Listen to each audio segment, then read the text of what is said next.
بسم اللہ الرحمن الرحیم۔ السلام علیکم ڈیئر اسٹوڈنٹس، امید ہے کہ آپ سب خیر خیریت سے ہوں گے۔ بیٹا لاسٹ ہم نے جو چیپٹر پڑھا تھا وہ مکاتیب غالب تھے، اور مکاتیب آپ کو بتا دیا گیا تھا مکتوب کی جمع ہے، اور مکتوب کس کو کہتے ہیں؟ خط کو کہتے ہیں۔ پھر خط کی اقسام بھی میں نے آپ کو بتا دی تھی، بک میں تھوڑا سا چینج ہے، میں نے ڈیٹیل میں آپ کو بتا دیا تھا، ٹھیک ہے۔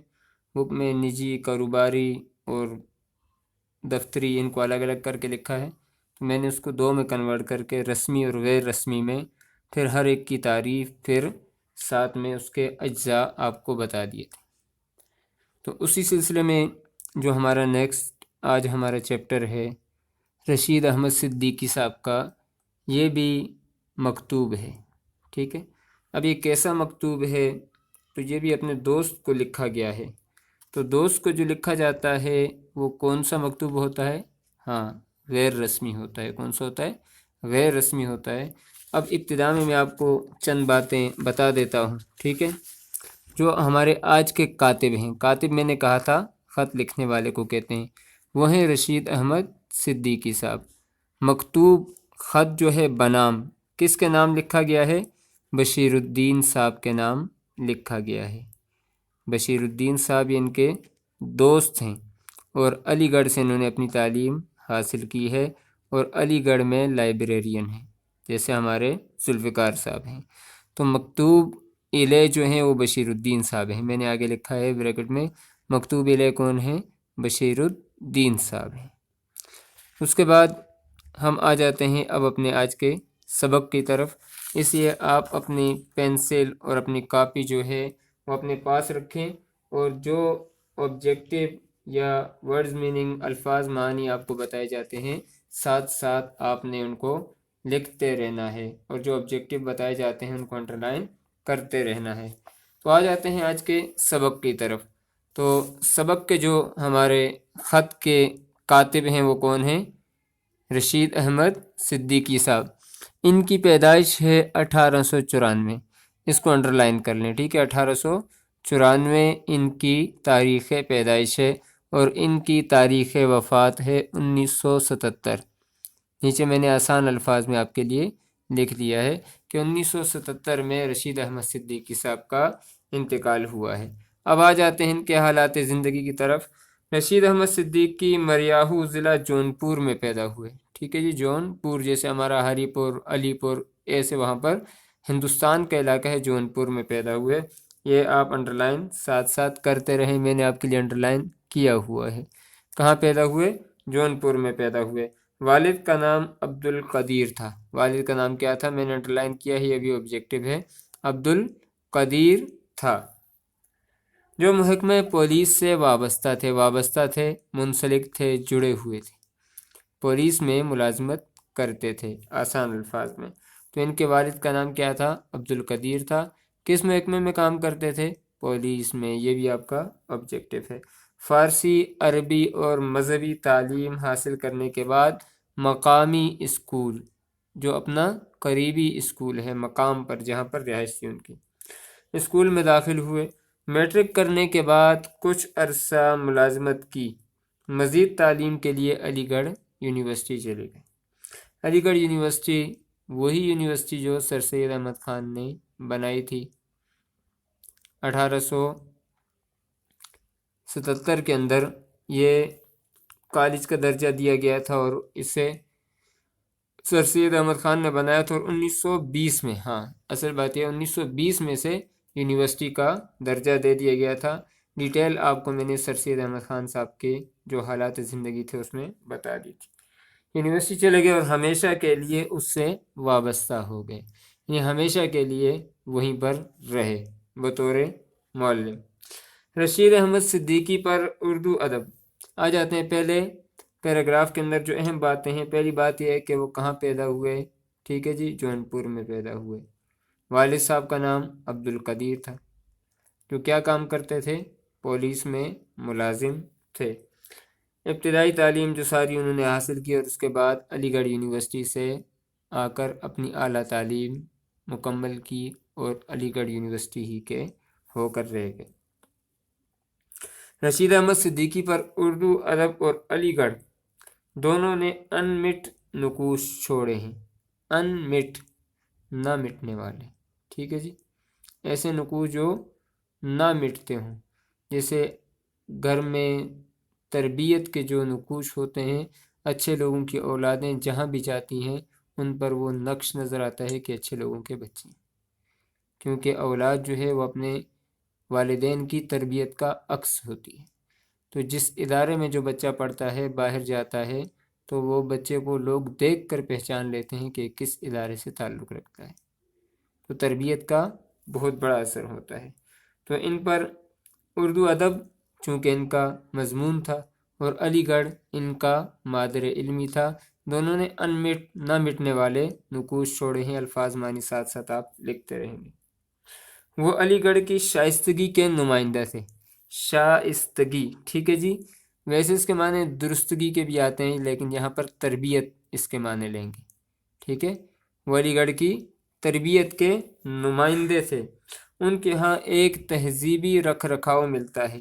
تہذیب جو ان کا کلچر ہے، اس کا رکھ رکھاؤ کے معنی کیا ہے جی؟ لحاظ کرنا۔ وہ تہذیب کا لحاظ کرتے ہیں جو ان کی تربیت کے اندر شامل ہے، تو اس کو پریکٹیکلی طور پر سامنے لا رہے ہیں۔ انہیں ایک ممتاز طنز نگار اور مزاح نگار کہا جاتا ہے۔ ایک ممتاز کہتے ہیں معزز، یہاں پر لیں گے، ٹھیک ہے جی، معزز مان لیں گے، ویسے ممتاز نمایاں بھی ہوتا ہے، ٹھیک ہے جی۔ مزاح نگار، مزاح لکھنے والا۔ طنز نگار، طنز لکھنے والا۔ طنز اور مزاح میں جو فرق ہے وہ آپ کو بتایا جا چکا ہے، ٹھیک ہے۔ طنز نگار اور مزاح نگار کہا جاتا ہے۔ انہوں نے مزاح سے احساس زیاں پیدا کرنے کا کام لیا ہے۔ احساس زیاں، آپ کو پتہ ہے زیاں کے معنی نقصان یا خسارے کے آتے ہیں، یعنی ایسا کام لیا ہے کہ جو لوگ اپنا نقصان کر رہے ہیں، خسارہ کر رہے ہیں، یا اپنی مزاحیہ اور طنزیہ تحریروں سے انہیں نقصان اور خسارے سے بچنے کی ترغیب دیتے ہیں، ٹھیک ہے جی۔ ہاں، وہ شعر آپ کو یاد ہوگا نا کہ وائے ناکامی متائے کارواں جاتا رہا اور کارواں کے دل سے احساس زیاں جاتا رہا۔ یہ وہی احساس زیاں ہے، نقصان کا جو اندیشہ ہے، خسارے کا جو اندیشہ ہے، احساس ہے، وہ انسان سے جاتا ہے، اسی کو کہتے ہیں۔ چلیں آگے چلتے ہیں۔ احساس زیاں پیدا کرنے کا کام لیا ہے۔ ان کا مزاح ایک رچی ہوئی تہذیبی شخصیت کا مزاح ہے۔ ایک رچی ہوئی تہذیبی شخصیت کا مزاح ہے۔ ہم کہتے ہیں یہ چیز رچی بسی ہوئی ہے، ملی جلی، ٹھیک ہے جی۔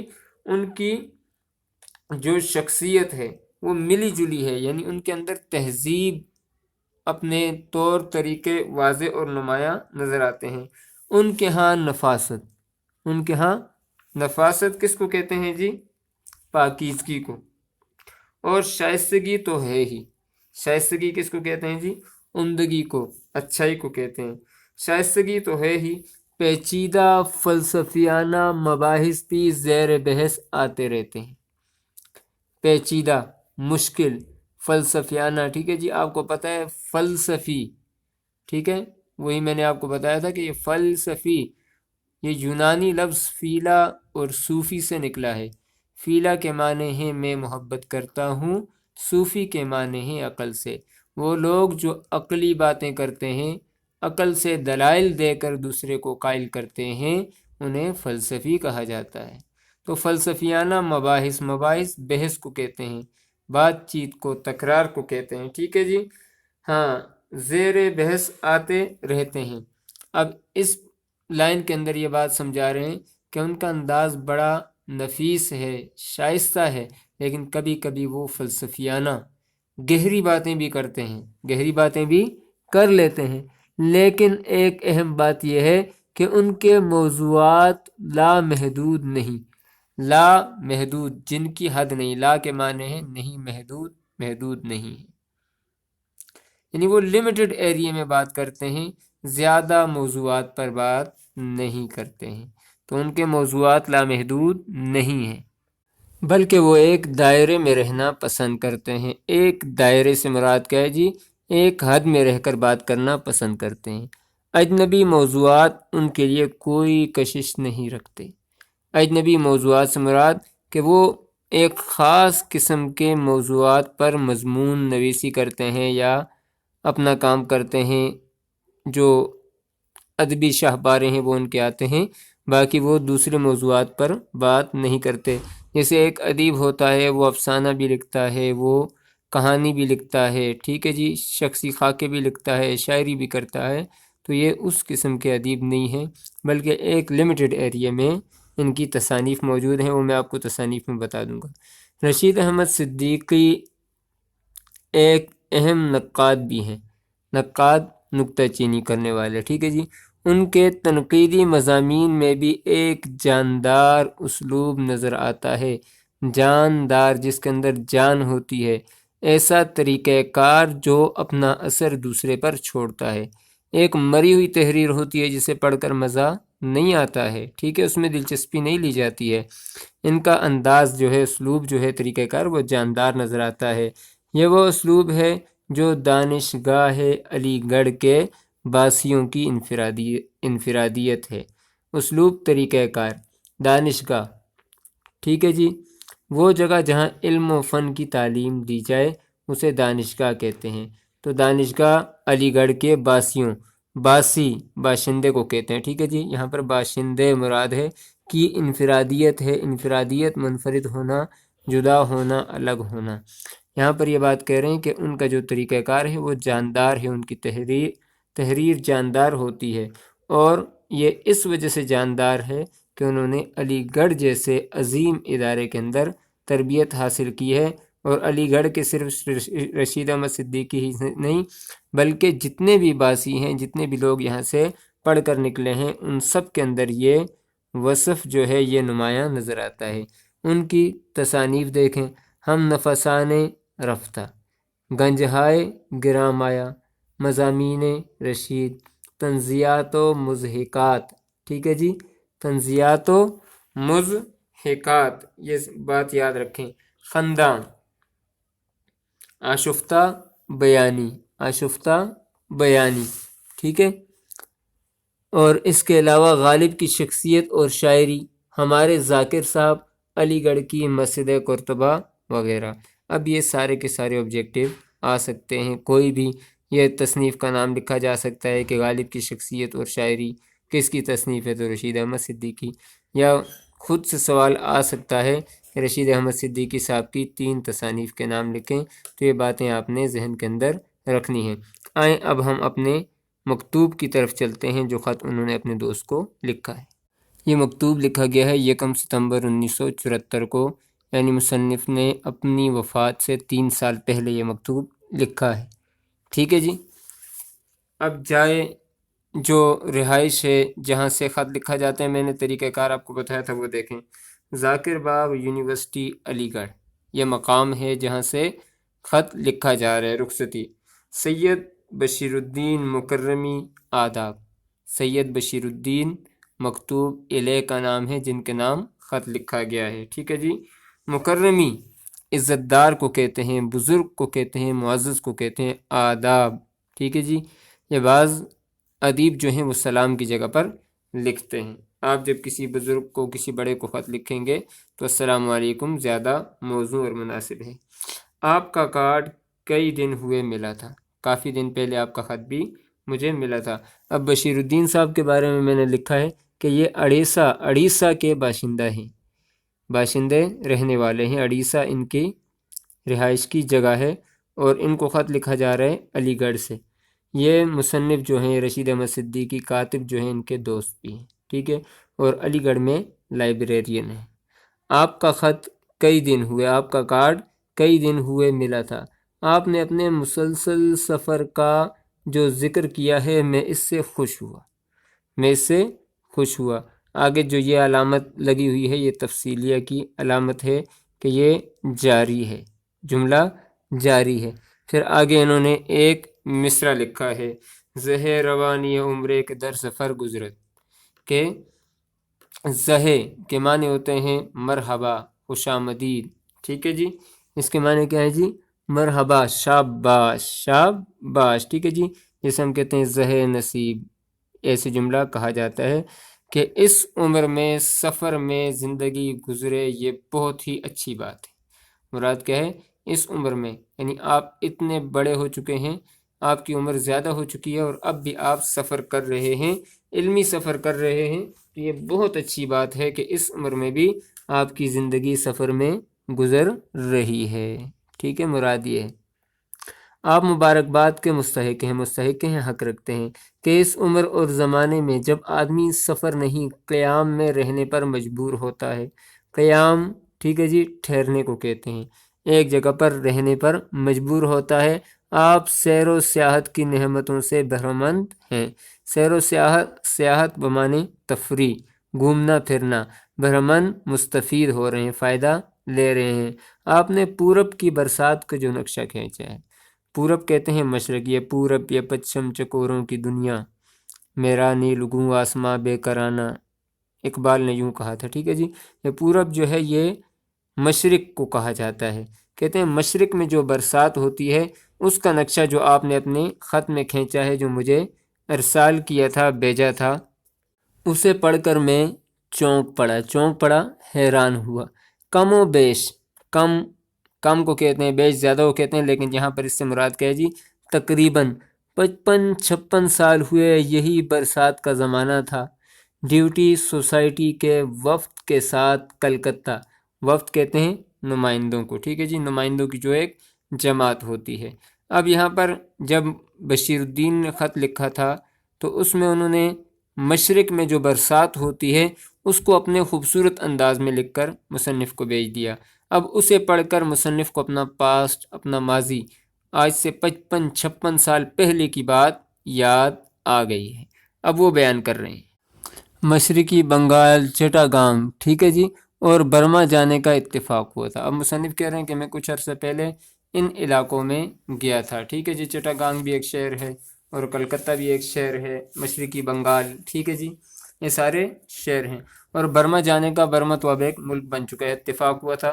واپس آ کر سیاحت برما کی سیر، سیاحت برما کے عنوان سے کالج میگزین میں ایک مضمون لکھا تھا۔ اب مصنف کو اپنا وہ مضمون یاد آ گیا جو 55-56 سال پہلے دوران طالب علمی میں لکھا تھا۔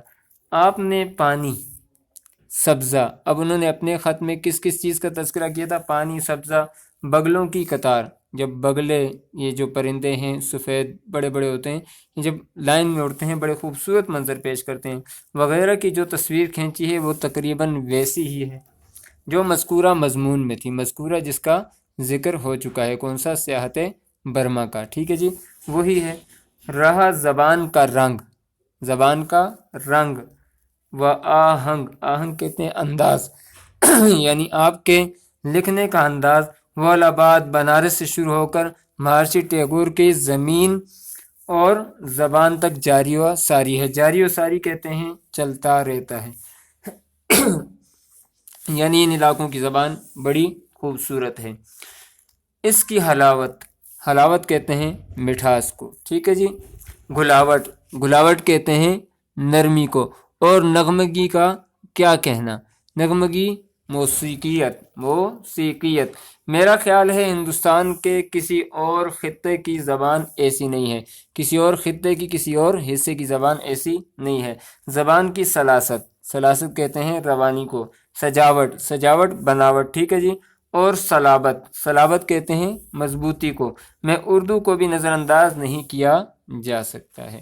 اب یہ کہہ رہے ہیں جس انداز میں آپ نے مجھے خط لکھا ہے اور اس میں جس طریقے سے آپ نے انداز اپنا پیش کیا ہے، آپ کی حلاوت جو ہے، گلاوٹ جو ہے، نغمگی جو ہے، یہ بہت ہی منفرد اور جدا ہے۔ اور اردو میں بھی جو نمایاں وصف ہیں وہ سلاست، سجاوٹ اور صلابت پائے جاتے ہیں۔ طبیعت اچھی نہیں رہتی۔ اب بیٹا یہاں سے آپ کو بتایا گیا تھا کہ یہ غیر رسمی خط ہے۔ مصنف نے پہلے اپنے ایک مضمون کو کمپیئر کیا بشیر الدین کی تحریر کے ساتھ، اس کے خط میں لکھے ہوئے برسات کے موسم کو بیان کرنے کے ساتھ، اور اب اپنی طبیعت کو بیان کر رہے ہیں۔ تو غیر رسمی خط میں ہر قسم کی باتیں لکھی جا سکتی ہیں۔